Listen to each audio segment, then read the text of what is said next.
अगर प्लॉट खरीद रहे हैं तो इन 3 रेड फ्लैग्स को ज़रूर चेक कर लेना, नहीं तो परेशानी में पड़ जाओगे। सबसे पहला रेड फ्लैग, कागज़ पत्र में झोल-झाल। मतलब अगर ब्रोकर या प्रॉपर्टी ओनर आपको सारे प्रॉपर्टी की चेन, प्रॉपर्टी के डॉक्यूमेंट दिखाने में नखरे दिखा रहा है, तो समझ जाइए कुछ गड़बड़ है।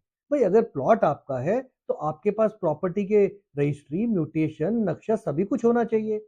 अगर प्रॉपर्टी के डॉक्यूमेंटेशन दिखाने में कहीं कोई प्रॉब्लम आ रही है, तो समझ जाइए कि दाल में कुछ काला नहीं, पूरी दाल काली है और ऐसी प्रॉपर्टी डील से बिल्कुल बचिए। दूसरा रेड फ्लैग, बहुत सस्ता प्लॉट मिलना। देखिए आपने मार्केट रिसर्च के बाद चेक कर लिया कि आपको 50 लाख रुपए का प्लॉट 30 लाख रुपए में मिल रहा है।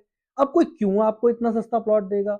आपको हमेशा ये देखना चाहिए कि कहीं ऐसा प्लॉट जो आपको सस्ता मिल रहा है, किसी कानूनी विवाद में तो नहीं फंसा हुआ, या किसी जमीन अधिग्रहण में तो नहीं आ रहा, या कहीं सरकारी जमीन पर प्लॉटिंग की हुई है और ऐसा प्लॉट आपको दिया जा रहा हो।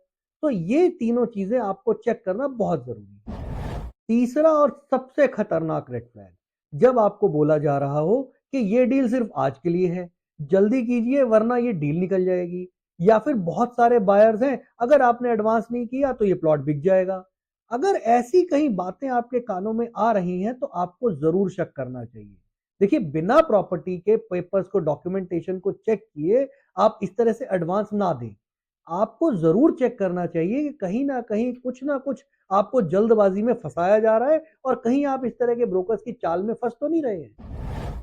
तो फ्रेंड्स, इस तरह के डिसीजंस लाइफ के बहुत बड़े डिसीजंस होते हैं और आपकी हार्ड अर्न मनी को इस तरह के फ्रॉड से आपको खुद ही बचाना होगा। इसके लिए आपको प्रॉपर्टी मार्केट रिसर्च करनी चाहिए, लीगल एक्सपर्ट्स की सलाह जरूर लेनी चाहिए। ऐसी और भी जरूरी टिप्स के लिए हमें अभी सब्सक्राइब